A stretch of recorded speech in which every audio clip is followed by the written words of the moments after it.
ಕಮಲಾಪುರದ ಹೋಟ್ಲಿನಲ್ಲಿ ಪಂಜೆ ಮಂಗೇಶರಾಯ ಅವರು ಬರೆದಿರ್ತಕ್ಕಂಥ ಕಮಲಾಪುರದ ಹೋಟೆಲಿನಲ್ಲಿ ಮೊಟ್ಟಮೊದಲ ಕಥೆಗಳಲ್ಲಿ ಇದು ಕೂಡ ಒಂದಾಗಿರ್ತಕ್ಕಂಥದ್ದು.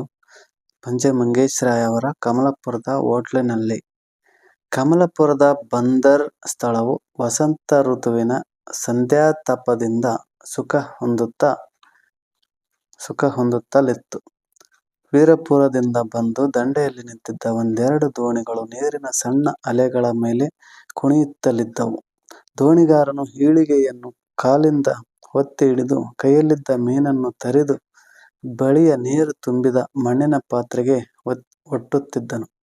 ಆಗಾಗ ಹಾರಿ ಬರುವ ಕಾಗೆಗಳನ್ನು ಅಟ್ಟುತ್ತಿದ್ದನು. ಸ್ವಲ್ಪ ದೂರದಲ್ಲಿ ಅಂಬಿಗರ ಹೆಂಗಸರು ಸೊಂಟಕ್ಕೆ ಮುಟ್ಟುವಷ್ಟು ನೀರಿಗೆ ಇಳಿದು ಪಕ್ಕನೆ ಮುಳುಗು ಹಾಕಿ ಕೆಸರಿನಲ್ಲಿದ್ದ ಚಿಪ್ಪು ಮೀನುಗಳನ್ನು ಕೈತುಂಬ ಆಯ್ದುಕೊಂಡು ತಮ್ಮ ಮೈ ಬಟ್ಟೆಯ ಪದರಿನ ಚೀಲವನ್ನು ತುಂಬಿಸುತ್ತಿದ್ದರು. ದಡದ ಮೇಲಿದ್ದ ಮಾಪಿಳ್ಳೆ ಯುವಕನು ಕೃಷ್ಣಕಾಯರಾದ ಈ ಯೋಜನಗಂಧೀಯರನ್ನು ಕದ್ದು ನೋಡುತ್ತಾ ಏನೋ ಯೋಚಿಸುತ್ತಲಿದ್ದನು.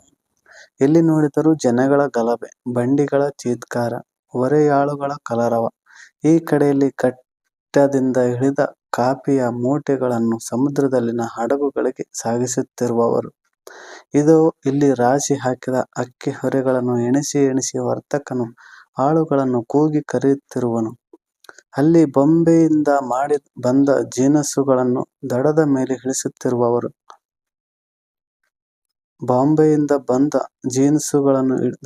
ಇಳಿಸುತ್ತಿರುವವರು. ಇಲ್ಲಿ ಮ್ಯಾನಿಫೆಸ್ಟ್ ಬರೆಯುವ ಗುಮಾಸ್ತ ಮುದುಕನು ಕನ್ನಡದ ಕಣ್ಣುಗಳನ್ನು ಎತ್ತಿ ಹಿಡಿದು ಕಿವಿಯ ಮೇಲಿನ ಲೇಖನಿಯನ್ನು ಆಗಾಗ ಸೆಳೆಯುತ್ತಾ ಪಾರುಪತ್ಯವನ್ನು ನಡೆಸುತ್ತಲಿರುವನು. ಬಿಳಿ ಸರ್ದಾರನೊಬ್ಬನು ಬಿಳಿ ದೋಣಿಯ ಚುಕ್ಕಾಣಿಯನ್ನು ಕೈಯಿಂದ ಹಿಡಿದು ಕಡಲ ತಡಿಗೆ ಹೋಗುತ್ತಿರುವನು. ದೋಣಿಯಲ್ಲಿ ಅವನ ಪೇದೆಯು ಕೋವಿಯನ್ನು ಹಿಡಿದು ನಿಂತಿರುವನು. ಇತ್ತ ಕೆಲವು ಮಂದಿ ಗೃಹಸ್ಥರು ವಾಯು ಸೇವನೆಗೆ ಕಮಿಟಿ ಮಾಡಿಕೊಂಡು ತಮ್ಮ ಭೂಷಣೆಯನ್ನೇ ಸಾರುತ್ತಿರುವರು. ಸರಕಾರದ ಆಫೀಸುಗಳ ಗುಮಾಸ್ತರೆಲ್ಲ ಸಾಯಂಕಾಲದಿಂದ ವಿಹಾರಕ್ಕೆ ಬರುವುದಕ್ಕೆ ಇನ್ನೂ ಹೊತ್ತಾಗಿರಲಿಲ್ಲ. ಬಂದಿದ್ದವರಲ್ಲಿ ಒಬ್ಬಿಬ್ಬರು 3 ಪೈಸೆ ಹೋಟ್ಲಿನ ಕಡೆ ಹೋಗುತ್ತಿದ್ದರು. ಹೋಟ್ಲಿನಲ್ಲಿ ನೈವೇದ್ಯವನ್ನು ತೀರಿಸಿದವರಲ್ಲಿ ಕೆಲವರು ಮೀಸೆಗೆ ವಸ್ತ್ರಪೂಜೆಯನ್ನು ಮಾಡುತ್ತಿದ್ದರು. ಕೆಲವರು ಚುಟ್ಟಾವಿನ ಹೊಗೆಯಿಂದ ಧೂಪವನ್ನು ಹಾಕುತ್ತಿದ್ದರು. ಮತ್ತು ಕೆಲವರು ಬೀಡಿ ಸೇದುವುದಕ್ಕೆ ಬೆಂಕಿ ಹಚ್ಚಿ ದೀಪಾರಾಧನೆಯನ್ನು ಮಾಡುತ್ತಿದ್ದರು. ಎಲ್ಲರೂ ಹಣಕ್ಕೆ ಮೊದಲೇ ಅರ್ಘ್ಯವನ್ನು ಕೊಟ್ಟಿದ್ದರು. ಹೋಟ್ಲಿನ ಯಜಮಾನರು ಪೂರ್ಣಸ್ವಾಮಿ ಅಯ್ಯಂಗಾರರು. ಈ ಹೆಸರನ್ನು ಕೆಲವರು ಪೊನ್ನುಸ್ವಾಮಿ ಎಂದು ಸಂಕ್ಷೇಪಿಸುವರು. ಕೆಲವರು ಪೊಣ್ಸ್ವಾಮಿ ಎಂದು ಸಕಾರಣವಾಗಿ ಕರೆಯುವುದುಂಟು. ಏಕೆಂದರೆ 20 ವರ್ಷಗಳ ಕೆಳಗೆ ಅಯ್ಯಂಗಾರರು ಒಂದು ಹೆಣ್ಣಿಗೋಸ್ಕರ ಊರು ಬಿಟ್ಟು ಹೋಗಿದ್ದರು. ಬಳಿಕ ಶ್ರೀರಂಗ, ತಿರುಪತಿ, ಜಗನ್ನಾಥ, ರಾಮೇಶ್ವರ ಮೊದಲಾದ ಪುಣ್ಯಸ್ಥಳಗಳಿಗೆ ಯಾತ್ರೆ ಮಾಡಿ ಅಂತೂ ಸ್ವಲ್ಪ ಹಣವನ್ನು ಹೇಗೋ ಕಟ್ಟಿಕೊಂಡು ಮರಳಿ ಕಮಲಾಪುರಕ್ಕೆ ಬಂದು ಈ ಹೋಟ್ಲನ್ನು ಪರೋಪಕಾರಾರ್ಥವಾಗಿಯೇ ಇಲ್ಲಿ ಸ್ಥಾಪಿಸಿದರು. ಯಾತ್ರಿಗಳಿಂದ ಲಾಭ ಉಂಟೆಂದು ಹೇಳುವರು. ಅಯ್ಯ ನಮ್ಮ ಅಯ್ಯಂಗಾರರಾದರೂ ದೇಶ ವಿದೇಶದ ಮಿಠಾಯಿಯ ಕ್ರಮವನ್ನು, ನಾನಾ ಭಾಷೆಗಳ ಅಲ್ಪ ಸ್ವಲ್ಪ ಪರಿಚಯವನ್ನು, ಆಶ್ಚರ್ಯಕರವಾದ ಸಮಾಚಾರ ಸಂಗ್ರಹವನ್ನು ಮಾಡಿಕೊಂಡಿದ್ದರು. ಅವರಿಗೆ ಮಕ್ಕಳು ಮರಿ ಇರಲಿಲ್ಲ. ಆದರೂ ನಲ್ಲೂರು ನೀಲಾಂಬೆಯ ಕಿರಿಯ ಮಗನು ಮಾತ್ರ ಇವರನ್ನು ಅಪ್ಪ ಅಪ್ಪಯ್ಯ ಎಂದು ಕೂಗಿ ಕರೆಯುತ್ತಾ ದಿನಕ್ಕೆ 2 ಬಾರಿ ಕಾಸು ಕೊಂಡು ಹೋಗುತ್ತಿದ್ದನು. ಸ್ವತಂತ್ರವಾದ ಜೀವನವನ್ನು ಕಲ್ಪಿಸಬೇಕೆಂಬ ಉದ್ದೇಶದಿಂದ ಹೋಟ್ಲನ್ನು ತಾನು ಮಾಡಿರುವನಲ್ಲದೆ ಅದರಿಂದ ಪ್ರಯೋಜನಾಂಶವೇನೂ ಇಲ್ಲ ಎಂದು ಅವರು ಯಾವ ಕಾರಣದಿಂದಲೋ ಗೊಣಗುಡುತ್ತಿದ್ದರು. ಆದರೂ ಗ್ರಾಹಕರ ಸಂಖ್ಯೆ ದಿನೇ ದಿನೇ ಏರಿ ಹೋಗುತ್ತಲಿತ್ತು. 1 ಪೈಸೆಯ ಕಾಫಿ ಕುಡಿಯುವುದಕ್ಕೆ ಬಂದವನು ಸಹ ಅಯ್ಯಂಗಾರರ ಯಾತ್ರಾ ಸಮಾಚಾರವನ್ನು ಕೇಳುತ್ತಾ ತಿಂದ ತಿಂಡಿಯನ್ನು ತಿಳಿಯದೆ ಉಡಿಯಲ್ಲಿದ್ದ ಹಣವನ್ನೆಲ್ಲ ಸಮರ್ಪಿಸಿ ಹೋಗುತ್ತಿದ್ದನು. ಒಬ್ಬಿಬ್ಬರು ಅಯ್ಯಂಗಾರರು ತಮ್ಮ ಸಮಾಚಾರಗಳ ಮೂಟೆಯನ್ನು ಬಿಚ್ಚುವಂತೆ ಮಾಡಿ ಅವರು ಅದರ ಆನಂದದಲ್ಲಿ ಮಗ್ನರಾಗಿದ್ದ ಸಮಯ ನೋಡಿ ಮೆಲ್ಲನೆ ಮಾಯವಾಗುತ್ತಿದ್ದರು. ತತ್ಕ್ಷಣದಲ್ಲಿಯೇ ಅಯ್ಯಂಗಾರರು ಬೆಚ್ಚಿ ಬಿದ್ದಂತಾಗಿ ಅವರ ಬೆನ್ನು ಹಿಡಿದು ಹಣವನ್ನು ವಸೂಲು ಮಾಡುತ್ತಿದ್ದರು. ಮೊದಲು ಪೂರ್ಣಸ್ವಾಮಿ ಅವರಿಗೆ ಕಮಲಾಪುರದ ಯುವಕರನ್ನು ಕುರಿತು ಒಳ್ಳೆಯ ಅಭಿಪ್ರಾಯವೂ ಇತ್ತು. ಇತ್ತಲಾಗೆ ಆ ಅಭಿಪ್ರಾಯವು ಬೇರೆಯಾಗಿ ಹೋಯಿತು. ಅನೇಕ ಗ್ರಾಹಕರು ಲಡ್ಡು ತಿನ್ನುವ ಬದಲಾಗಿ ದುಡ್ಡು ತಿನ್ನಲು ಪ್ರಾರಂಭಿಸಿದರು. ಈ ರೋಗವನ್ನು ನಿವಾರಿಸುವುದಕ್ಕೆ ಅಯ್ಯಂಗಾರರು ನಾನಾ ಉಪಾಯ ಮಾಡಿದರು. ಬರತಕ್ಕ ಹಣವನ್ನು ಲೆಕ್ಕದ ಪುಸ್ತಕದಲ್ಲಿ ಮುಂದೆ ಸಾಗಿಸುತ್ತಾ ಹೋದರು. ಕಾರಣಾಂತರಗಳಿಂದ ದೂರ ದೇಶಗಳಿಗೆ ಹೋಗಿದ್ದ ಪ್ರಿಯ ಗ್ರಾಹಕರಿಗೆ ತನ್ನ ಕ್ಷೇಮ ವಾರ್ತೆಯನ್ನು ಕುರಿತು ಕಾಗದಗಳನ್ನು ಬರೆದು ನೋಡಿದರು. ಬಡವನ ಬಿನ್ನಹ ಎಂದು ಹಲಗೆಯಲ್ಲಿ ಸಾಲಗಾರನ ಹೆಸರು ಬರೆದು ಹೋಟ್ಲಿನ ಗೋಡೆಗೆ ತೂಗಾಡಿಸಿದರು. ಕೊನೆಗೆ ಲೆಕ್ಕವನ್ನು ಹೇಗೂ ಸರಿ ಮಾಡದೆ ಬಿಡಲಿಲ್ಲ. 6 ವರ್ಷಗಳಿಂದ ಸಾಗಿಸಿ ತಂದ ಸಾಲಗಾರರ ಹೆಸರನ್ನೆಲ್ಲ ಲೆಕ್ಕದ ಪುಸ್ತಕದಲ್ಲಿ ಕೆಂಪು ಶಾಯಿಯ ಗೆರೆಗಳಿಂದ ಅಡಗಿಸಿ ಬಿಟ್ಟರು. ಈ ದಿನ ಸಾಯಂಕಾಲದಲ್ಲಿ ಹೋಟ್ಲಿನೊಳಕ್ಕೆ ಅನೇಕರು ಕೂಡಿದ್ದರು. ಕರಿಯೂರು ಶ್ಯಾಮರಾಯರು ಗೋಧಿಯ ರೊಟ್ಟಿಯನ್ನು ಕಾಫಿ ತುಂಬಿದ ಪಾತ್ರೆಯಲ್ಲಿ ನೆನೆ ಹಾಕುತ್ತಿದ್ದರು. ಮಲೆನಾಡು ಕುಪ್ಪಣ್ಣನವರು ಟೀ ಗ್ಲಾಸನ್ನು ಮುಂದಿರಿಸಿ ತುಟಿಯಿಂದ ಮೆಲ್ಲನೆ ಚೀಪುತ್ತಿದ್ದರು. ಇವರಿಬ್ಬರ ಮೇಲೆ ಅಯ್ಯಂಗಾರರು ವಕ್ರವಾಗಿದ್ದರು. ಅಯ್ಯಂಗಾರರಿಗೆ ಸಿಟ್ಟು ಬರುವುದೆಂದೇ ಇವರಿಬ್ಬರಿಗೂ ಕುಚೇಷ್ಟೆಯನ್ನು ಆರಂಭಿಸುತ್ತಿದ್ದರು. 2 ದಿನಗಳ ಹಿಂದೆ ಈ ಪುಣ್ಯಾತ್ಮರು ಹೋಟ್ಲಿನಲ್ಲಿ ಹೊಟ್ಟೆ ತುಂಬ ತಿಂದು ಕುಡಿದು ಅಯ್ಯಂಗಾರರನ್ನು ಕೆರಳಿಸಿ ಹೋಗಿಬಿಟ್ಟಿದ್ದರು.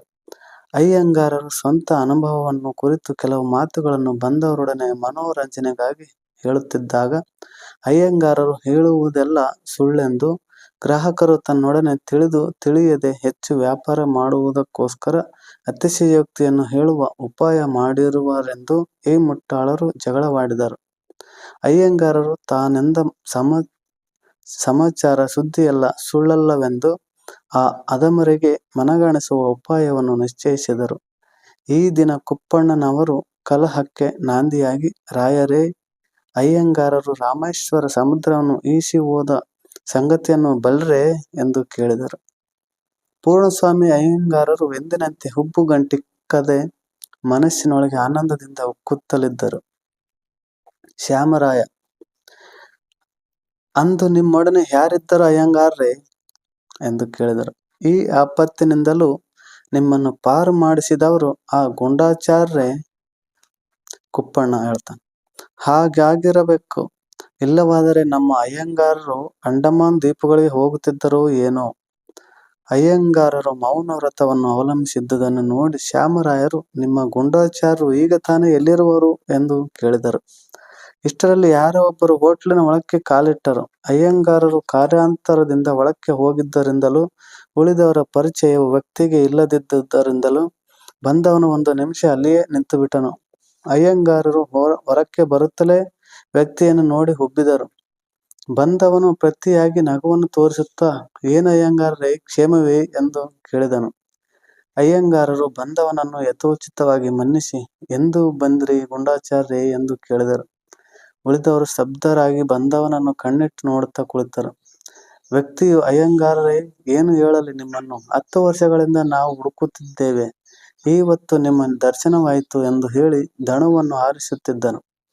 ಅಯ್ಯಂಗಾರರು ಸ್ವಲ್ಪ ಆಲೋಚಿಸಿದಂತೆ ಮಾಡಿ, ಆ ಬಳಿಕ ನಮಗೂ ತಮಗೂ ಭೇಟಿ ಸಿಗಲಿಲ್ಲ ಅಲ್ಲವೇ ಎಂದು ಕೇಳಿ ನಗುತ್ತಾ ಕುಪ್ಪಣ್ಣನವರನ್ನು ನೋಡಿದರು. ಕುಪ್ಪಣ್ಣ: ಯಾರ ಭೇಟಿ?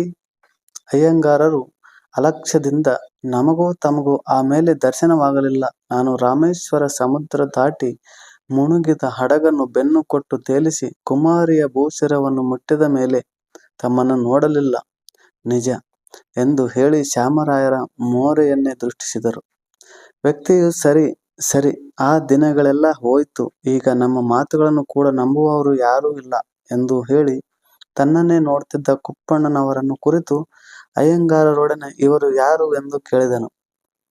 ಕುಪ್ಪಣ್ಣನವರು ಈ ಸಂದರ್ಭವನ್ನು ಹಿಡಿದು ಮಾತನಾಡುವಂತೆ ಮುಂದೆ ಬಂದು, ಆಚಾರ್ಯರೇ, ನಿಮ್ಮ ಹೆಸರನ್ನು ನಾವು ಅಯ್ಯಂಗಾರರ ಬಾಯಿಂದ ದಿನೇ ದಿನೇ ಕೇಳಿ ಗೊತ್ತುಂಟು. ನಮ್ಮ ಪೂರ್ಣಸ್ವಾಮಿ ಅಯ್ಯಂಗಾರರು ಕಾವೇರಿ ಸ್ನಾನದಲ್ಲಿ. ವ್ಯಕ್ತಿಯು, ಹೌದು ಹೌದು ಎಂದು ತಲೆದೂಗಿ ಅವರನ್ನು ರಕ್ಷಿಸಿದ ಗುಂಡಾಚಾರ್ಯರು ನಾವು ಇಲ್ಲದಿದ್ದರೆ ನಮ್ಮ ಅಯ್ಯಂಗಾರರು ಅಂದು ಮೊಸಳೆಗೆ ಆಹುತಿಯಾಗುತ್ತಿದ್ದರು. ಏನ್ ಅಯ್ಯಂಗಾರರೇ, 50 ಅಡಿ ಉದ್ದ ಮೊಸಳೆ ಎಲ್ಲಿ? ನಮ್ಮ ಚಿಕ್ಕದೊಂದು ಪವಿತ್ರ ದರ್ಬೆಯಲ್ಲಿ ಇವರು ಯಾರು ಎಂದು ಅಯ್ಯಂಗಾರರೊಡನೆ ಕೇಳಿದನು. ಅಯ್ಯಂಗಾರ ಅಲಕ್ಷ್ಯದಿಂದ ಅವರು ದಲಾಲ ಕುಪ್ಪಣ್ಣ, ನಾವೆನ್ನುವುದೆಲ್ಲ ಸುಳ್ಳೆಂದು ಹೇಳುವ ಗೃಹಸ್ಥರು. ನಮಗೆ ಅವರ ಗೊಡವೆ ಯಾಕೆ? ಈ ಊರಲ್ಲಿ ಯಾರು ಅವನ್ನು ಬಲ್ಲರು ಎಂದು ಹೇಳಿದರು. ಶ್ಯಾಮರಾಯ, ಇವರೇ ಏನು ಗೂಢಾಚಾರ್ಯರು? ಗೂಢಾಚಾರ್ಯ, ಕಾವೇರಿ ಸ್ನಾನದಲ್ಲಿ ಮೊಸಳೆ ಬಾಯಿಂದ ಅಯ್ಯಂಗಾರರನ್ನು ಬಿಡಿಸಿ ಕಾಯ್ದ ಗೂಢಾಚಾರ್ಯರು ನಾವೇ. ಮಲಯಾಳ ಸೀಮೆಯಲ್ಲಿ ಅಯ್ಯಂಗಾರರು ರೋಗದಿಂದ ಹಾಸಿಗೆ ಹಿಡಿದು ಮಲಗಿದ್ದಾಗ ಅವರ ಆರೈಕೆಯನ್ನು ನೋಡಿ ಅವರನ್ನು ಬದುಕಿಸಿದ ಗೂಢಾಚಾರ್ಯರು ನಾವೇ. ನಿನ್ನನ್ನು ಎಂದೂ ಮರೆಯಲಾರೆ, ನಿನ್ನನ್ನು ಎಂದೂ ಬಿಟ್ಟು ಹಾಕಲಾರೆ ಎಂದು ಅಯ್ಯಂಗಾರರು ನನಗೆ ಮಾತು ಕೊಟ್ಟಿದ್ದರು. ನಾನು ಒಬ್ಬಂಟಿಗನಾಗಿ ತಿರುಗಾಡುತ್ತಿದ್ದಾಗ ಎಷ್ಟೋ ಸಲ ಅಯ್ಯಂಗಾರರನ್ನು ನೆನೆದೆ. ಒಂದು ಸಲ ಅಯ್ಯಂಗಾರರನ್ನು ನೋಡಿದರೆ ನನ್ನ ಕಷ್ಟಗಳೆಲ್ಲ ಪರಿಹಾರವಾಗುವವು ಎಂದು ತಿಳಿದುಕೊಂಡೆ. ಶ್ರೀಕೃಷ್ಣನ ದಯೆಯಿಂದ ಈ ಹೊತ್ತು ಅವರನ್ನು ನೋಡಿ ಧನ್ಯನಾದೆ. ಅಯ್ಯಂಗಾರ್ರೇ, ಎಲ್ಲ ಮರೆತಿರುವಿರೇ? ಅಯ್ಯಂಗಾರ, ಇಲ್ಲ ಸ್ವಾಮಿ, ನನ್ನ ಪ್ರಾಣ ಉಳಿದದ್ದು ತಮ್ಮಿಂದ. ತಮ್ಮ ಉಪಕಾರವನ್ನು ಆ ಜನ್ಮ ಮರೆಯಲಾರೆ. ಪ್ರತ್ಯುಪಕಾರ ಮಾಡಲು ಸಾಮರ್ಥ್ಯವಿದ್ದರೆ ನಾನು ಸಿದ್ಧನಾಗಿದ್ದೇನೆ. ಕುಪ್ಪಣ್ಣ, ಅವರು ಸಾಯುವ ಹಾಗಿದ್ದರೆ ನೀವು ಸಹಾಯ ಮಾಡುವುದೇ ಪ್ರತ್ಯುಪಕಾರ. ಅಷ್ಟರಲ್ಲಿ ಅಯ್ಯಂಗಾರರ ಮಾತಿನ ಪ್ರಕಾರ ನೌಕರನು ಕಾಫಿ ತುಂಬಿದ ಪಾತ್ರೆಗಳನ್ನು, ತಿಂಡಿಯ ದೊನ್ನೆಗಳನ್ನು ತಂದಿಟ್ಟನು. ಗೂಢಾಚಾರ್ಯರು ಒಂದು ಕಣ್ಣನ್ನು ಭಕ್ಷ್ಯದ ಕಡೆಗೂ ಒಂದು ಕಣ್ಣನ್ನು ಕುಳಿತವರ ಕಡೆಗೂ ಇಟ್ಟು, ಅದಕ್ಕಿಂತಲೂ ಸಿಂಹಲ ದ್ವೀಪದಲ್ಲಿ ಇವರನ್ನು 3 ಕಾಡಾನೆಗಳು ಅಟ್ಟಿಕೊಂಡು ಬಂದಾಗ ನಾವು ಎಂದು ಅರೆನುಡಿಯಲ್ಲಿ ತಿಂಡಿಯನ್ನು ನೋಡುತ್ತಾ ಕುಳಿತರು. ತಮ್ಮ ಟಿಫಿನ್ ತೀರಿಸಿ ಕುಳಿತ ಕುಪ್ಪಣ್ಣ, ಶ್ಯಾಮರಾಯರು ಇವರ ಸಮಾಚಾರಕ್ಕೆ ಆಶೆಗೊಂಡು ಗೂಢಾಚಾರ್ಯರ ಹತ್ತಿರಕ್ಕೆ ಬಂದರು. ಅಯ್ಯಂಗಾರರು ತಿನ್ನಿ ತಿನ್ನಿ ಎಂದು ಹೇಳಿದಾಗ ಈ ಮಾತನ್ನು ತನ್ನನ್ನು ಉದ್ದೇಶಿಸಿ ಹೇಳಿದ್ದೆಂದು ತಿಳಿದು ಕುಪ್ಪಣ್ಣನವರು ದೊನ್ನೆಯೊಳಗೆ ಬೆರಳು ಮುಳುಗಿಸಿ ಎಡಗೈಯಿಂದ ಕಾಫಿಯ ಪಂಚಪಾತ್ರೆಯನ್ನು ಹಿಡಿದುಕೊಂಡರು. ಶ್ಯಾಮರಾಯರ ಕೈಗಳು ಹಾಗೆಯೇ ಮಾಡತೊಡಗಿದವು. ಅಯ್ಯಂಗಾರರು ಚೇಳು ಕಚ್ಚಿದ ಮೋರೆ ಮಾಡಿದರು. ನಿಮಿಷ ಮಾತ್ರದಲ್ಲಿ ಭಕ್ಷ್ಯವೆಲ್ಲ ಮಾಯವಾಯಿತು. ಗೂಢಾಚಾರ್ಯರು ಇನ್ನೂ ದಣವು ಆರಲಿಲ್ಲ ಎಂದು ಬೇಸರದಿಂದ ಹೇಳಿದರು. ಅಯ್ಯಂಗಾರರು ಉಳಿದ ಇಬ್ಬರನ್ನು ವಕ್ರದೃಷ್ಟಿಯಿಂದ ನೋಡುತ್ತಾ ಮನಸ್ಸಿಲ್ಲದ ಮನಸ್ಸಿನಿಂದ ಮತ್ತಿಷ್ಟನ್ನು ಗೂಢಾಚಾರ್ಯರ ಕೈ ಬಳಿಯಲ್ಲಿಯೇ ತಂದಿಟ್ಟು, ಮಹಾರಾಯರೇ, ನಾನು ಮುಂಚೆ ಹೇಳಿದ ಸಂಗತಿಗಳೆಲ್ಲ ಪೂರ್ಣ ಸತ್ಯವೆಂದು ಈಗ ನಂಬಿಕೆಯಾಯಿತೆ ಎಂದು ಕೇಳಿದರು. ಕುಪ್ಪಣ್ಣ, ಈ ಹೊತ್ತಿನ ಫಲಾಹಾರದಲ್ಲಿ ಮೊಸಳೆಯ ಸಂಗತಿಯೆಂದು ನಿಶ್ಚಯವೆಂದು ಕಂಡುಬಂತು. ಗೂಢಾಚಾರ್ಯರೇ, ಇಲ್ಲಿ ಎಷ್ಟು ದಿನವಿರುವಿರಿ? ಗೂಢಾಚಾರ್ಯರು, ನಮ್ಮ ಋಣಾನುಬಂಧ ಇದ್ದಷ್ಟು ದಿನ ಇಲ್ಲಿ ಇರುವೆವು. ಅಯ್ಯಂಗಾರರಿಗೆ ಈ ಮಾತು ತಾನೇ ರುಚಿಸಲಿಲ್ಲ. ಗೂಢಾಚಾರ್ಯರು ಕೈ ತೊಳೆದು ನಶ್ಯವನ್ನು ಕೇಳಿದರು. ಅಯ್ಯಂಗಾರರು ನಶ್ಯದ ಡಬ್ಬಿಯನ್ನು ಕೊಟ್ಟರು. ಗೂಢಾಚಾರ್ಯರು ನಶ್ಯವನ್ನು ಕೈಯಲ್ಲಿ ಸುರಿದು ಡಬ್ಬಿಯನ್ನು ಶ್ಯಾಮರಾಯರ ಕೈಗಿತ್ತರು. ಇವರು 2-3 ಸಲ ಕೈಯಲ್ಲಿ ಕೊಂಡರೂ ಚಿವಟಿಯೂ ಸರಿಬಾರದೆ ಇದ್ದುದರಿಂದ ಅರ್ಧ ತೊಲೆ ನಶ್ಯವನ್ನು ಮೂಗಿಗೆ ಸೇರಿಸುವ ಬದಲು ತಮ್ಮ ಡಬ್ಬಿಗೆ ಸೇರಿಸಿ ಬಿಟ್ಟರು. ಅಯ್ಯಂಗಾರರು ಹಲ್ಲು ಕಿತ್ತ ಹಾವಿನಂತೆ ತಳಮಳಗೊಂಡರು. ಕೊನೆಗೆ ಶ್ಯಾಮರಾಯರು ಕುಪ್ಪಣ್ಣನವರು ಮರುದಿನ ಬರುವೆವು ಎಂದು ಇಬ್ಬರಿಗೂ ಅಭಯ ಕೊಟ್ಟು ನಡೆದು ಬಿಟ್ಟರು. ಗ್ರಾಹಕರೆಲ್ಲರೂ ಹೋಟ್ಲಿಂದ ಹೋದ ಬಳಿಕ ಗೂಢಾಚಾರ್ಯರು ಮೀಸೆ ತಿರುವುತ್ತಾ, ಅಯ್ಯಂಗಾರರೇ, ನಾನು ಮಾಡಿದ್ದು ಹೇಗಾಯಿತು? ಆ ಪಾಪಿಗಳು ನಿಮ್ಮನ್ನು ನಂಬುವ ಹಾಗೆ ಮಾಡಿದೆನೋ ಇಲ್ಲವೋ ಹೇಳಿ ಎಂದರು. ಅಯ್ಯಂಗಾರ, ಸ್ವಲ್ಪ ತಾನೇ ಮೀರಿ ಹೋಯ್ತು. ನಾನು ಹೇಳಿದಷ್ಟೇ ಆಡಿದ್ದರೆ ಚೆನ್ನಾಗಿತ್ತು. ನೀನು ಸುಳ್ಳು ಹೆಚ್ಚು ಬೆರೆಸಿಬಿಟ್ಟೆ. ಗೂಢಾಚಾರ್ಯ, ಹಾಗೆ ಮಾಡಿದ್ದರಿಂದ ಆ ಪಾಪಿಗಳು ನಂಬಿದ್ರು. ನಾನು ಬಣ್ಣ ಹಾಕಿದ್ರೂ ನನ್ನ ಮಾತುಗಳನ್ನು ಯಾರೂ ಸುಳ್ಳೆಂದು ಹೇಳಲಾರರು. ಅಯ್ಯಂಗಾರ, ನನ್ನ ನಶ್ಯವನ್ನೆಲ್ಲ ಹಂಚಿಬಿಟ್ಟು ಖಾಲಿ ಡಬ್ಬಿಯನ್ನು ಇಟ್ಟಿದ್ದೆ. ಗೂಢಾಚಾರ್ಯ, ನಾನು ಮಾತನಾಡುತ್ತಾ ಸ್ವಲ್ಪ ಆವೇಶಗೊಂಡಂತಾದೆ. ನೀವು ಹೇಳಿದ್ದನ್ನೆಲ್ಲ ಮರೆತು ಬಿಟ್ಟೆ. ಅಯ್ಯಂಗಾರ, ಹೌದು, ನೀನು ನಾಡದು ಆಗಬೋಟು ಹತ್ತಿ ಕೊನ್ನೂರಿಗೆ ಹೋಗುತ್ತೇನೆಂದು ಅವರೊಡನೆ ಹೇಳದೆ ಹೋದೆ. ಗೂಢಾಚಾರ್ಯ, ನಾಳೆ ಹೇಳಿದರೆ ಸರಿಯಷ್ಟೇ, ಅದು ಹೋಗಲಿ. ನಾವು ಮಾಡಿದ ಆಟ ಆ ಮುಟ್ಟಾಳರ ಕಣ್ಣು ಕಟ್ಟಿತು. ಅಯ್ಯಂಗಾರ, ನಾಳೆ ಬೆಳಗಿನಿಂದಲೇ ನೀನು ಹೋಗುವೆನೆಂದು ಮೆಲ್ಲನೆ ಹೇಳುತ್ತಿರು. ಅಳಿಯನ ಮನೆಗೆ ಹೋಗುವೆನೆಂದು ಹೇಳು. ನಾಡದು ಹೋಗುವುದಾದ್ರೆ ನಮ್ಮ ಕರಾರ್ ಪ್ರಕಾರ ಒಂದು ವರಹ ಕೊಡುತ್ತೇನೆ. ಗುಂಡಾಚಾರ್ಯರು ನಗುವನ್ನು ಅಡಗಿಸಿ ಮಾತೆತ್ತುವಷ್ಟರಲ್ಲಿ ಯಾರೋ ಒಬ್ಬರು ಹೋಟ್ಲಿನ ಬಾಗಿಲ ಹಿಡಿದು ಕರೆದರು. ಅಯ್ಯಂಗಾರರು ಧ್ವನಿಯಿಂದ ಕುಪ್ಪಣ್ಣನವರಾಗಿರಬೇಕು ಎಂದು ತಿಳಿದು, ಇಷ್ಟು ಹೊತ್ತಿಗೆ ಇಲ್ಲಿ ಕಾಫಿ ಸಿಕ್ಕಲಾರದಯ್ಯ ಎಂದು ಹೇಳಿ ಒಳಕ್ಕೆ ನಡೆದು ಬಿಟ್ಟರು. ಗುಂಡಾಚಾರ್ಯರು ಹೊಟ್ಟೆಗೆ ಹಸಿವಿಲ್ಲದುದರಿಂದ ಅಯ್ಯಂಗಾರರ ಹಾಸಿಗೆಯನ್ನು ಹಾಸಿ ಮಲಗಿಬಿಟ್ಟರು. ಅಯ್ಯಂಗಾರರು ಊಟ ತೀರಿಸಿ ಶಯ್ಯಾಸೀನರಾದ ಗುಂಡಾಚಾರ್ಯರನ್ನು ನೋಡಿ ಮನದೊಳಗೆ ಕುದಿಯುತ್ತಾ ಹಲ್ಲು ಮಸೆಯುತ್ತಾ ಒಳಕ್ಕೆ ಹೋದರು. ಭಾನುವಾರ ಆಗಬೋಟು ಕಮಲಾಪುರಕ್ಕೆ ಮುಟ್ಟಿತು. ಅಯ್ಯಂಗಾರರು ಆಗಬೋಟು ಬಂದಿದೆ ಎಂದು 2-3 ಸಲ ಗುಂಡಾಚಾರ್ಯರಿಗೆ ತಿಳಿಸಿದರು. ಗುಂಡಾಚಾರ್ಯರು ಈ ಮಾತನ್ನೇ ಕಿವಿಗೆ ಹಾಕಿಕೊಳ್ಳಲಿಲ್ಲ. ಹೋಟ್ಲಿನಲ್ಲಿ ಬಂದವರೆಲ್ಲರೂ ಗುಂಡಾಚಾರ್ಯರು ಈ ದಿನ ಹೋಗುವರು ಎಂಬುದನ್ನು ತಿಳಿದಿದ್ದರು. ಆದರೆ ಗುಂಡಾಚಾರ್ಯರು ಬಂದವರೊಡನೆ ಮಾತುಕತೆ ನಡೆಸುತ್ತಿರುವಾಗ ತನ್ನ ಪ್ರಸ್ತಾಪವನ್ನು ಕುರಿತು ಒಂದು ಸೂಚನೆಯನ್ನಾದರೂ ಹಾಕಲಿಲ್ಲ. ಅಯ್ಯಂಗಾರರು ಅವರ ಮಾತುಗಳ ಪ್ರಸ್ತಾಪವನ್ನು ಆಗಾಗ ತಿರುಗಿಸಲು ಪ್ರಯತ್ನಿಸಿದರು.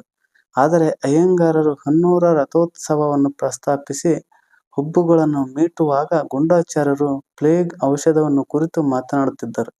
ಅಯ್ಯಂಗಾರರು ಇದನ್ನೆಲ್ಲ ಬಹಳ ತಾಳ್ಮೆಯಿಂದ ಸಹಿಸಿದರು. ಗಿರಾಕಿಗಳನ್ನೆಲ್ಲರೂ ಕತ್ತಲಾದ ಬಳಿಕ ತಮ್ಮ ಮನೆಗೆ ಹೋದರು. ಅಯ್ಯಂಗಾರರು ಸಿಟ್ಟಿನಿಂದ ಕಿಡಿಕಿಡಿಯಾಗಿ ಇದರ ಅರ್ಥವೇನು ಎಂದು ಒದರಿದರು. ಗುಂಡಾಚಾರ್ಯರು ಸಮಾಧಾನದಿಂದ ಯಾವುದರ ಅರ್ಥ ಪೊನ್ಸ್ವಾಮಿ ಎಂದರು. ನನ್ನನ್ನು ಪೊನ್ನುಸ್ವಾಮಿ ಎಂದು ಕರಿಬೇಡ, ನಾಳೆ ಬೆಳಿಗ್ಗೆ ನೀನು ಇಲ್ಲಿಂದ ಹೊರಡಬೇಕು ನೋಡು ಎಂದು ಅಯ್ಯಂಗಾರರು ಗರ್ಜಿಸಿದರು. ಗುಂಡಾಚಾರ್ಯ ಹೋಗಬೇಕು, ಎಲ್ಲಿ ಹೋಗಬೇಕು? ಅಯ್ಯಂಗಾರ, ಬೇಕಾದಲ್ಲಿ ಹೋಗು, ನೀನು ಇಲ್ಲಿಂದ ಹೋದ್ರೆ ಸರಿ. ಗುಂಡಾಚಾರ್ಯ, ಅಯ್ಯಂಗಾರ್ರೆ, ಏನೋ ಮಾತನಾಡುತ್ತಿರುವಿರಿ, ನಿನ್ನೆ ರಾತ್ರಿ ನಿದ್ದೆ ಹತ್ತಲಿಲ್ಲವೇನು? ಅಯ್ಯಂಗಾರ, ನಾಳೆ ಬೆಳಗ್ಗೆ ನೀನು ಹೋದ್ರೆ ಸರಿ, ಇಲ್ಲಾದ್ರೆ ನಾನೇ ಕುತ್ತಿಗೆಗೆ ಕೈ ಇಕ್ಕುತ್ತೇನೆ. ನಾನು ಮಾಡಿದ ಕರಾರು ಗೊತ್ತುಂಟಲ್ಲವೇ? ಗುಂಡಾಚಾರ್ಯ, ಯಾವ ಕರಾರು? ಕರಾರೋ ಹುಣಸೆ ಪಟ್ಟಿಯೋ? ನಾಳೆ ತಲೆಗೆ ಎಣ್ಣೆ ಬಳಿದುಕೊಂಡು ಸ್ನಾನ ಮಾಡಬೇಕೆಂದಿರುವೆ. ಗುಂಡಾಚಾರ್ಯ, ಅಯ್ಯಂಗಾರರು ಸಿಟ್ಟನ್ನು ತಡೆಯಲಾರದೆ, ನೀನು ಹೋಗುವೆಯೋ ಇಲ್ಲವೋ? ನಾಳೆ ಆ ಅಧಮರಿಗೆ ನಾನು ಹೇಳಿದ್ದೆಲ್ಲ ಸರಿ ಎಂದು ತೋರಿಸಲಿಕ್ಕೆ ನಿನ್ನನ್ನು ಒಂದು ಸರಸ ಚೇಷ್ಟೆಗೆ ಇಲ್ಲಿ ಕರೆತಂದೆ. ಇಲ್ಲೇ ಅಂಟಿದೆ ನೀನು. ಗುಂಡ, ಅಂದು ಮಾಡಿದ ಉಪಕಾರವೆಲ್ಲ ಮರೆತು ಹೋಯ್ತೆ. ಮೊಸಳೆ ಕಚ್ಚಿದಾಗ ನಾನೊಬ್ಬನೇ ನನ್ನ ಪವಿತ್ರ ದರ್ಬೆಯಿಂದ. ಅಯ್ಯಂಗಾರ, ಸುಮ್ಮನೆ ತೊಂದರೆ ಕೊಡಬೇಡ. ನನ್ನನ್ನು ಮೊಸಳೆ ಹಿಡಿದದ್ದೂ ಇಲ್ಲ, ಗುಂಡಾಚಾರ್ಯ ಬಿಡಿಸಿದ್ದೂ ಇಲ್ಲ. ಗುಂಡ, ಕೃತಜ್ಞತೆಗೆ ಮದ್ದಿಲ್ಲ. ನಾನು ನಿನ್ನ ಜೀವ ಉಳಿಸಿದ್ದನ್ನು ಮರೆತೆಯಾ? ಹೀಗೆಂದು ಹೇಳಿ ಗುಂಡಾಚಾರ್ಯರು ಕಣ್ಣೀರು ಒರೆಸಿದಂತೆ ತನ್ನ ಕೈ ಬೆರಳುಗಳಿಂದ ಕಣ್ಣನ್ನು ಸವರುತ್ತಿದ್ದರು. ಹೊರಕ್ಕೆ ಯಾರೋ ಮಾತನಾಡುವಂತೆ ಕೇಳಿಸಿತು. ಅಯ್ಯಂಗಾರ, 15 ರೂಪಾಯಿ ಕೊಡುವೆ, ನೀನು ಸುಮ್ಮನೆ ಹೋಗುವೆಯಾ? ಗುಂಡಾಚಾರ್ಯ, ಅಯ್ಯಂಗಾರ್ರೆ, ನೀವು ಈಗ ನಿದ್ದೆ ಹೋಗಿ ನಾಳೆ ಮಾತಾಡಬಹುದು. ನಿದ್ದೆ ಇಲ್ಲದಿದ್ದರೆ ಬುದ್ಧಿ ಹೋಗುತ್ತೆ. ಅಯ್ಯಂಗಾರ್ರಿಗೂ ಗುಂಡಾಚಾರ್ಯರಿಗೂ ಜಗಳವಾಗಿತ್ತು ಎಂಬ ಸುದ್ದಿ ಊರಲ್ಲಿ ಹಬ್ಬಿತು. ಕುಪ್ಪಣ್ಣನವರು ಶ್ಯಾಮರಾಯರು ಇದನ್ನು ಕುರಿತು ಅಯ್ಯಂಗಾರರೊಡನೆ ಕೇಳಬೇಕೆಂದಿದ್ದರು. ಆದರೆ ಇತ್ತಲಾಗಿ ಅಯ್ಯಂಗಾರರು ಖಡಕ್ ಕೊಡುವ ಸಂಪ್ರದಾಯವನ್ನು ತೆಗೆದುಹಾಕಿದ್ದರಿಂದ ಇವರಿಬ್ಬರಿಗೂ ಅಲ್ಲಿ ಹೋಗಲು ಅಷ್ಟು ಧೈರ್ಯವಿರಲಿಲ್ಲ.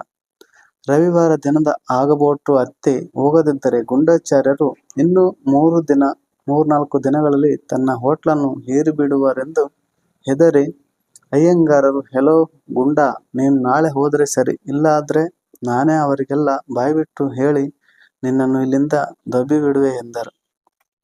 ಗುಂಡ, ನಾನು ಬರುವ ಚಂದ್ರವಾರ ಹೋಗ್ತೇನೆ. ಆಗದೋ? ಕೈಯಲ್ಲಿ ಕಾಸಿಲ್ಲ. ನೀನು ಕೊಡುವ 15 ರೂಪಾಯಿ ದಾರಿಯ ಖರ್ಚಿಗೆ ಸಾಕಾಗದು. ನಿನಗೋಸ್ಕರ ಇದೆಲ್ಲ ಸುಳ್ಳು ಹೇಳಿ ನಾನು ಹಾಳಾದೆ.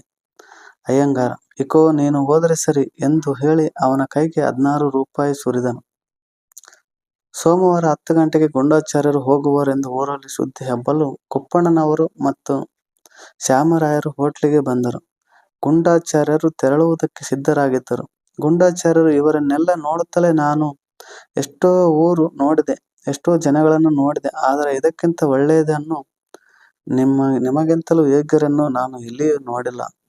ಕುಪ್ಪಣ್ಣನವರು ಗುಂಡಾಚಾರ್ಯರೊಡನೆ ನಮ್ಮನ್ನು ಮರೆಯಬಾರದು ಎಂದು ಬೇಡಿದರು.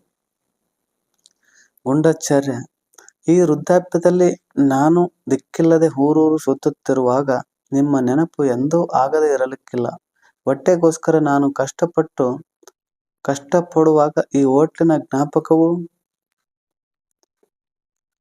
ಶ್ಯಾಮರಾಯ, ನೀವು ಮಗಳ ಮನೆಗೆ ಹೊನ್ನೂರಿಗೆ ಹೋಗುವಿರಲ್ಲವೇ? ಗುಂಡಾಚಾರ್ಯರು ಮೆಲ್ಲನೆ ನಗುತ್ತಾ ತಲೆಯಲ್ಲಾಡಿಸಿ, ನನಗೆ ಮಗಳೂ ಇಲ್ಲ, ಬೀಗನೂ ಇಲ್ಲ. ಈ ಲೋಕದಲ್ಲಿ ನಾನು ಒಬ್ಬನೇ. ನನ್ನಿಂದ ಉಪಕಾರ ಹೊಂದಿದವರು ಹಲವರಿದ್ದಾರೆ ಎಂದರು. ಈ ಮಾತುಗಳನ್ನು ಕೇಳುತ್ತಲೇ ಎಲ್ಲರಿಗೂ ಕನಿಕರಗೊಂಡಂತೆ ಅಯ್ಯಂಗಾರರ ಮುಖವನ್ನು ನೋಡಿದರು. ಕುಪ್ಪಣ್ಣ, ನೀವು ಮಗಳ ಮನೆಗೆ ಹೋಗುವಿರೆಂದು ಅಯ್ಯಂಗಾರರೇ ನಮ್ಮೊಡನೆ ಹೇಳಿದರಲ್ಲ. ಅಯ್ಯಂಗಾರರು ಸಿಟ್ಟಿನಿಂದ ಎದ್ದು ನಿಂತು ವಕ್ರಮುಖವನ್ನು ಮಾಡಿದರು. ಶ್ಯಾಮರಾಯರು, ಅಯ್ಯಂಗಾರರು ನಿಮ್ಮನ್ನು ಒತ್ತಾಯ ಮಾಡಿದರೂ ನೀವು ಹೊರಡಲಿಕ್ಕೆ ಹಠ ಹಿಡಿದಿರುವಿರೆಂದು ನಮ್ಮೊಡನೆ ಹೇಳಿದರು. ಗುಂಡಾಚಾರ್ಯ, ಶುದ್ಧ ಸುಳ್ಳು. ಅವರು ಒಂದು ಮಾತು ಹೇಳಿದ್ದರೆ ನಾನು ಇಲ್ಲೇ ಉಳಿದುಕೊಳ್ಳುತ್ತಿದ್ದೆ. ನಾನು ಇಲ್ಲಿರೋದು ಅವರಿಗೆ ಮನಸ್ಸಿಲ್ಲ. ನನಗೆ ಹೊಪ್ಪತ್ತು ಕೊಡುವ ಊಟ ಅವರ ಕಣ್ಣಿಗೆ ಹೆಚ್ಚಾಗಿ ತೋರುತ್ತೆ. ನಾನು ಹೊನ್ನೂರಿಗೆ ಹೋಗುವೆನೆಂದು ಅವರೇ ಸುದ್ದಿ ಹುಟ್ಟಿಸಿದರು. ಅವರು ಸುಳ್ಳಾಡೋದು ನನಗೆ ಮನಸ್ಸಿರಲಿಲ್ಲ. ಸಟೆಯಿಂದಲೇ ಸಟೆಯನ್ನು ಬಿಗಿ ಮಾಡಬೇಕೆಂದು ಹೇಳಿದ್ರು. ಕಡೆಗೆ ನಾನು ಎಲ್ಲಾದರೂ ಹೋಗಿಬಿಡುವೆನೆಂದು ನಿಶ್ಚಯ ಮಾಡಿದೆ. ಆದರೆ ಹೋಗುವಾಗ ನಿಮ್ಮೊಡನೆ ಸುಳ್ಳಾಡಿ ಹೋಗಬೇಕು ಯಾಕೆ? ಈ ಮಾತನ್ನು ಕೇಳಿ ಎಲ್ಲರೂ ಸ್ತಬ್ಧರಾದರು. ಗುಂಡಾಚಾರ್ಯ, ನನಗೆ ಮಕ್ಕಳು ಮರಿ ಇಲ್ಲ. ನನ್ನನ್ನು ಹೊರಕ್ಕೆ ಹಟ್ಟಿಬಿಡುವನೆಂದು ಅಯ್ಯಂಗಾರರು ಗದರಿಸಿದ್ದರಿಂದ ನಾನು ಹೋಗುವೆ. ಅವರು ಒಂದು ಮಾತು ಹೇಳಿದರೆ ಇಲ್ಲೇ ಉಳುಕೊಳ್ಳುತ್ತಿದ್ದೆ. ಗುಂಡಾಚಾರ್ಯರು ಹೀಗೆ ಹೇಳಿ ನೆಗೆಗಣ್ಣುಗಳಿಂದ ಅಯ್ಯಂಗಾರರನ್ನು ನೋಡುತ್ತಾ ಹೊರಕ್ಕೆ ನಡೆದು ಬಿಟ್ಟರು. ಅವರು ಎಲ್ಲಿ ಹೋದರೋ ಇದುವರೆಗೆ ತಿಳಿಯಲಿಲ್ಲ. ಕುಪ್ಪಣ್ಣನವರು, ಶ್ಯಾಮರಾಯರು ಇವರು ಹೋದ ಮೇಲೆ ಇವರ ಜಾತಕವನ್ನು ಸ್ಫುಟ ಮಾಡಿದ್ದಲ್ಲಿ ಇವರು ನಲ್ಲೂರು ನೀಲಾಂಬೆಯ ತಮ್ಮನಾಗಿದ್ದನೆಂದು ತಿಳಿದು ಬಂದಿತ್ತು. ಈಗಲೂ ಕೆಲವರು ಅಯ್ಯಂಗಾರರ ಜೀವನ ಚರಿತ್ರೆಯನ್ನು ಅವರ ಎದುರಿಗೇನೆ ವ್ಯಾಖ್ಯಾನ ಮಾಡುತ್ತಿರುವಾಗ ಗುಂಡಾಚಾರ್ಯರ ಆಗಮನದ ಕೆಲವು ಸಂಗತಿಗಳನ್ನು ಟಿಪ್ಪಣಿಯಾಗಿ ಕೊಡುವುದುಂಟು.